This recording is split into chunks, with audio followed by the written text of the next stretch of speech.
Om Shanti, and welcome back everyone to Ek Mulakat. I'm your host, Sister Jenna. We had such a powerful conversation on relationship in our last episode that we just had to continue this dialogue because we ran out of time. In the studio today, we have the amazing Angela Holton, life coach, author, inspirational speaker, and founder of thelovesanctuary.com. We also have the beautiful and powerful, articulate, amazing Dr. Terlyn Curry Avery, who's a past ologist and has taught us something about the importance of ministry and psychology combined in one. She's also an author and an inspirational speaker and life coach, travels around the globe, and has lots of clients helping everyone to feel much better.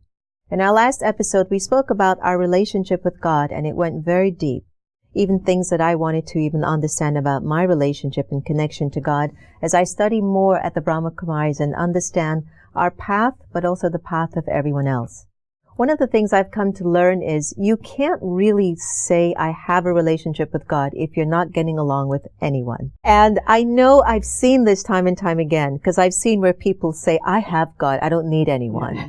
And I just want to hold them and I just want to hug them and say, okay, we need to have a conversation here. Mm-hmm. So we want to talk in this segment about relationship with the self. That might be the most complicated process that we could ever encounter because to me, God's actually quite uncomplicated. That's the easy one.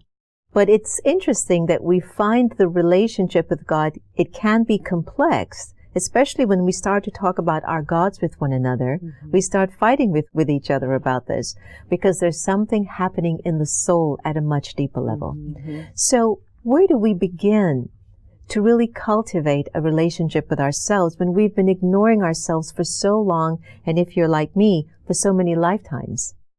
Mm-hmm. Where do we begin? I think that's really a great question because, so I actually have a book on sacred intelligence that I mentioned in the last segment about this idea of tapping into the best of who you are. So in my book, which is called Sacred Intelligence, the Essence of Sacred, Selfish, and Shared Relationships, I first deal with tapping into this relationship with God, with Source, with Spirit. But then we have to have a selfish relationship. And that, I mean, by taking a look at ourselves and examining who we are. I've had people to say, are you sure you want to use that phrase? Because it's provocative. I know that, and it's intentional. If we do not look at ourselves, how can we possibly have fulfilling relationships with other people? Because then if I have conflict with Angela, it's going to always be Angela's fault. It's taking a moment to clean ourselves out, right? And so taking a look at what are our habits? What are our thoughts? What are our behaviors that we engage in when we're interacting with other people? And if those thoughts, habits, and behaviors are ones in which we're always pointing the finger at the other, then we need to take a look at if that's consistent with Angela and consistent with Sister Jenna, what's the common denominator? Mm-hmm, mm-hmm. I'm the common denominator. So I need to look at what are those things that I need to change about myself in order for me to have fulfilling relationships with other folks. Dr. Avery, you know, there's an aspect in many of us where I really feel I'm right here in the position that I'm holding, and a lot of people might not accept that or understand it. And sometimes quietly you question yourself if it is right or if I am doing something wrong. Where are we inside when we encounter that position inside? But I think that then is going back to sacred. If you go back and you sit with sacred, because you can't examine yourself exclusive of sacred. It's not like we have this separate, entity here than us and that. No, it's all interconnected. So if you think about a Venn diagram, right, you have these three sort of links together. And for me, the middle of that is the sacred intelligence, is tapping into that. So there might be some things, there might be some occasions in which you are the right person, mm-hmm. Whatever your thoughts are. It's right. And maybe these people over here they're not with the times yet, right? I mean, that happens. Think about great inventors in life. Think about people who were passionate about, social justice, advocacy for some reason. But if you think that you're right about everything and everybody else is wrong about everything. Well, there's definitely something wrong with you, that's right? Exactly right. So we do have to take those moments where we have to go back and say, is this my purpose? Is this what I'm being called for in this moment? Yeah. You have to separate that. But first, it's about doing the internal work. Which takes a lot of honesty and courage, It you know? does. Angela, you do a lot of work on loving yourself. And I remembered I used to just go, oh, loving self, love self, love the self. Honestly. And I go, what is that? What is that? What does that mean? And when I observe the way people dress, the way people interact with one another, the way they eat, the way they carry themselves, I suspect there's a need for more love there. Yeah. And so can you enlighten us about what does it mean to love the self so we can have that kind of a relationship? You know, when you said, what is self-love? So many people still ask me all the time. I never even heard of self-love. I didn't even know I had the option to love myself. You know, it's so foreign to them. And, you know, as you were saying, Carolyn, the relationship we have with Source and the relationship we have with ourselves is the most important relationship we'll ever have. Mm. You know, we can try to disconnect ourselves from Source. We can try to disconnect ourselves from other people. But how can we run from the person in the mirror? We can try, but if we do, we cut off parts of ourselves. We fragment parts of ourselves. Yeah. You know, we can create certain type of conditions by ignoring parts of our psyche, parts of our personality. But, you know, for me, self-love, it's a radical acceptance of yourself. Say that again. A radical acceptance of yourself. Radical You know, it's acceptance dramatic. means really going into that place. Yes, going into that place. You know, the good, the bad, the dark, and the ugly. You know, knowing that you're human, knowing that we're all imperfectly perfect, knowing that we have a past, but it's forgiving and letting go of that past because we're human and we learn from our circumstances. Each lesson shows up to teach us who we are, who we can be, how we can serve greater. So for me, self-love starts with non-judgment, compassion, and forgiveness. Self-forgiveness and forgiveness of others. Now, one of the things that we focus a lot on are thoughts. Yes. And the thoughts become the signals to define for us, do you really care about who you are? What are thoughts that people who have either radical self-love or self-love, what kind of thoughts do these souls have? I'm good enough. I love that. What I do is good enough, and I deserve it. I constantly tell myself when fear or barriers show up, I'm good enough. I deserve to be here with you right now. I deserve to know you and have this experience. You know, I'm good enough, just as I am. And I think when people can say that, you know, you're coming a long way. And then when you believe it and actually know it. I love that because I think we don't accept that we are worthy enough for the good to find us. If it does, we're like, what stuff? What's the motive? How long is this going to last?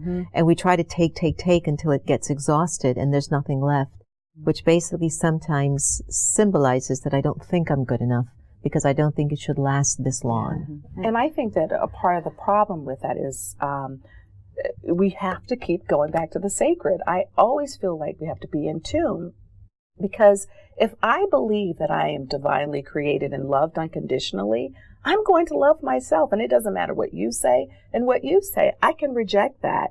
You know, I have had the fortune of being in a family where I've not known what it's like not to be loved. I think I probably put a double negative in there somewhere, but I don't know what it feels like not to be loved because my family was so loving to me. And that doesn't mean that we don't fuss or fight or do all those things, but just the love I had when I grew up because my family was grounded and sacred. Right. And taught me how I should treat other people and taught me to think highly of who I am, because if I'm created by sacred and I'm divinely created, if you tell me something that's counter to what I intuitively know because I'm in touch, I don't have to own that.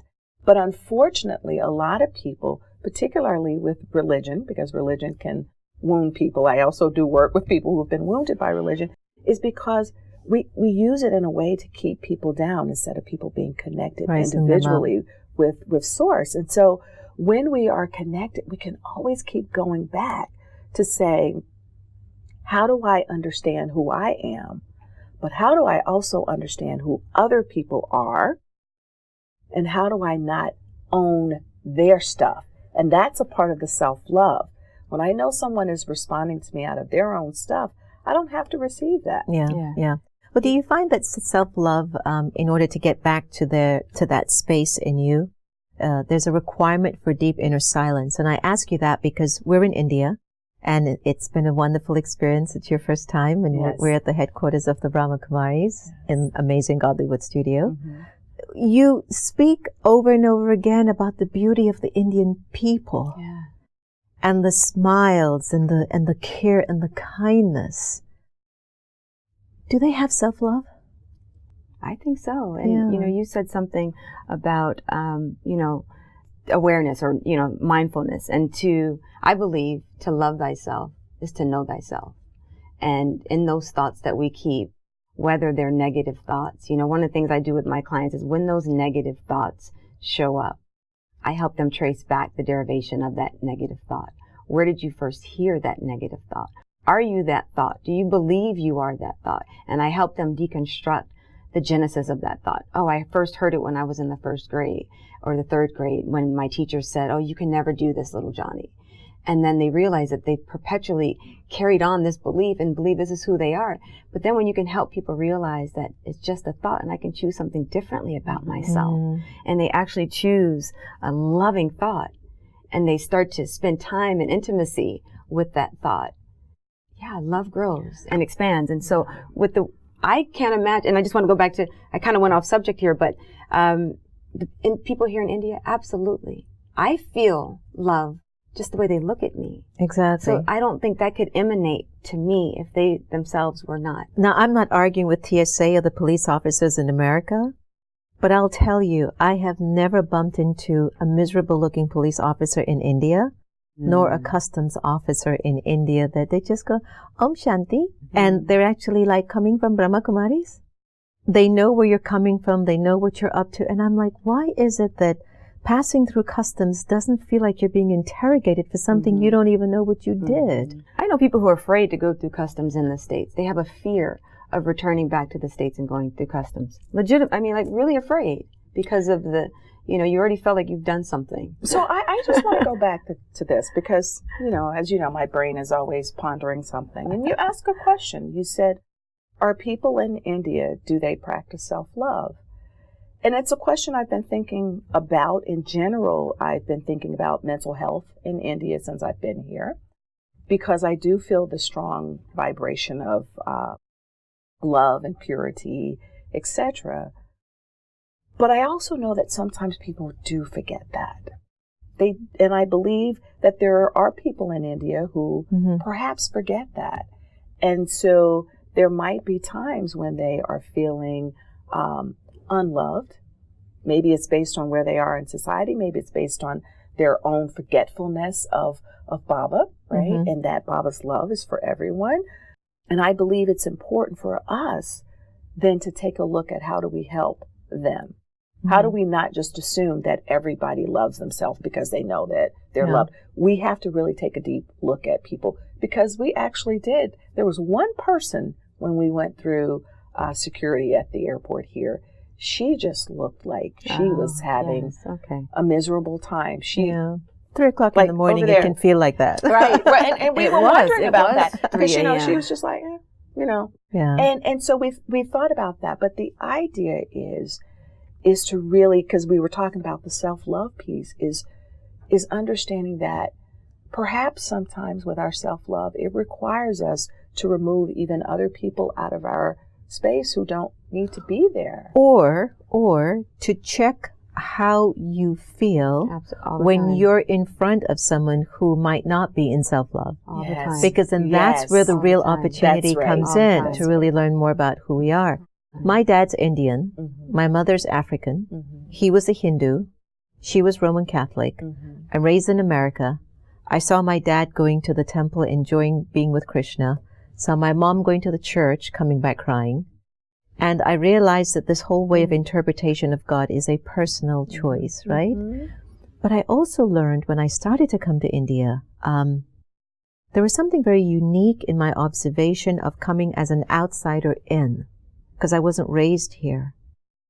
And I felt like culturally, this is a culture of individuals who, no matter what, there is some connection to some interpretation of source. channeled or moved on to their next generation or to their offspring. And even if they're not doing anything and they're just sitting there, they're just somewhere else. And I look at some of the faces and I go, it's like they're with something bigger. Right. But I think that's because absolutely. India actually has a lot of reminders that the U.S. do not have. Yes. So one of the things that I noticed when we were driving in the traffic in Mumbai, how exciting You that survived was. it. I survived it. But one of the things that I noticed was in each car, and I don't know what you call the little... There was a murti or little idol on the dashboard. Yes. Yes. So I asked the friend who was taking us around about it. And in her explanation, and what I gathered from the interpretation of what she said, is that it's a reminder, really, that God is always with us, and that if something happens, the last thing that I want to look at and see and experience is God. And if we took that with us, that's the last thing that I want to think about and experience, that's amazing. It's fantastic, and it right? keeps drawing us back. And in the U.S., we don't have that. I think that we have symbols. I think that we often wear crosses. We have plenty of churches, or we'll have the synagogue. We'll have all of those things there that remind us, but it's not so ever present in the way that it is in India. Yeah. And I think that's part of the difference. Yeah. I think one of the things that we might be in need of is that sense of understanding some of the ancient mystical ways that ancestors really worked and dealt with one another, and how they taught their offsprings to be more with integrity and love and respect for the elders and respect for one another. We don't have and I that think in the that's a States. form of self-love. Well, I I so agree with that, because one of the other things that I do in terms of, you mentioned tracing back, like where did you get this negative thought from? A part of me helping individuals to understand who they are is to trace who they are and how those people showed up in their lifetime. How can you draw strength from that? So if I think about me as an African American woman, having grown up in the South in the United States, that was full of oppression. But I think about what my parents went through, what my grandparents went through, even just from coming over on the slave ship. I don't know fundamentally, I don't have a clear picture of that, but I know enough of history. And I say to myself, if they survived it, I can survive it. And I know who I am. Yeah. And I can stand taller. And that's another link that's missing in the States. You know, in India, you see the elders, part of the community. They embraced, you know, when we exited the airplane, there were wheelchairs lined up. Yes. Like at least 50 wheelchairs waiting for the elders, you know, taking this transatlantic 14, 15-hour flight, you know. And you don't see that in the States. No. You just don't. And Well, there's so many assisted living homes for elders in here. It's just just becoming a market, but before we never had them. Well, and I actually think it's pretty sad, because often in the U.S., for many folks, when they put their elderly in assisted living or in a retirement home, that's it. They feel so cut off and removed, right? When you talk about the reverence for elders, let's go back there, because I'm sure since you've been at the Brahma Kumaris, you've been seeing a lot of nice little old ladies all over the place. We call it the senior citizen camp, you know, and they're sustaining it in such beautiful ways. An embodied self-love which needs no proof anymore. Any thoughts or ideas as to how we can keep moving into that, or we don't really need to think about it because we'll all become elders one day and maybe we'll all become just like that? Sort of the issue is, even probably within myself, I forget that I'm going to be an elder one day. You know, I forget that that's going to be me. You know, so there is a sort of a naivete, a selfishness of just, here I am, you know, this is the way I'm going to be. But being here, it is inspiring to look at the elders and to look at what I want to be like when I, you know, aspire to that age, and who I want to be surrounded with, the kind of love I want around me.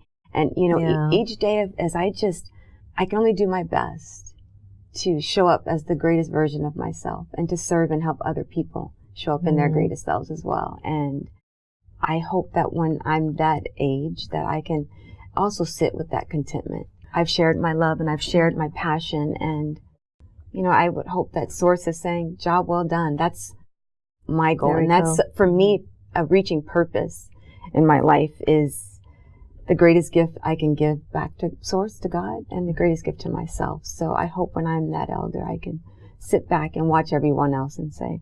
And I think what happens developmentally, it's really interesting because you talked about a baby, and then we talked about this process that with teenagers and the process we're in now. I think one of the things that happens developmentally for elders is that they are going back to innocence, to my connectedness with sacred. You people over there, you go ahead and you worry about all that other stuff that you're worried about. Yeah. But now is my time. I can sit peacefully with sacred. I don't have to be distracted by the things that you're distracted by. And you all are just like they're settled in the soul. They settled in the soul. Really are, because they're saying we're worried about things we don't need to be worried about. In the Rajyoga course, there's such a focus on being soul aware. Mm-hmm. And when we're soul aware, we're settled in the vibrational energy of love, peace, purity, truth, and joy. And when we look at the elders, we feel that from them. Yeah. And it makes me wonder about the whole notion of what Brahma Baba started when he gave us this understanding of just being soul conscious, that maybe he's trying to speed up the elderly ship, and just make us more self-aware. Look, we are running out of time, but thank you so much. But we're going to have to come back because we have to finish relationship with others, which is the big one of the day. So thank you so much for staying in the studio with me and just having this heart-to-heart. Angela Holton from Love Sanctuary and the amazing Dr. Terlyn Avery Curry, pastologist. Everyone, I hope you've enjoyed our conversation on relationship with the self. I know it's an ongoing and journey and process. It's not perhaps the easiest one, because I believe that we do need to be radically honest with ourselves. I got that one from Angela, radical. I think there's something here that we need to be so honest with ourselves, and we don't have to be perfect with our honesty, but it's that honesty that's going to make us rise and be powerful enough to weather whatever storms come through our own personality that's been recorded in the soul. Thank you for joining us here again at El Mulakat. I hope you've enjoyed our chit-chat, and don't touch the dial because we're going to come back with a continuation of our conversation very shortly. Remember to subscribe to Godlywood Studios and keep up with all the incredible contributions that it's doing globally. Nonprofit for everyone in the world to really get a sense of who they are and who God is and what's the best way that we can keep performing the best karmas in our life. Don't forget to keep shining brightly so you can make everyone else shine. You take care.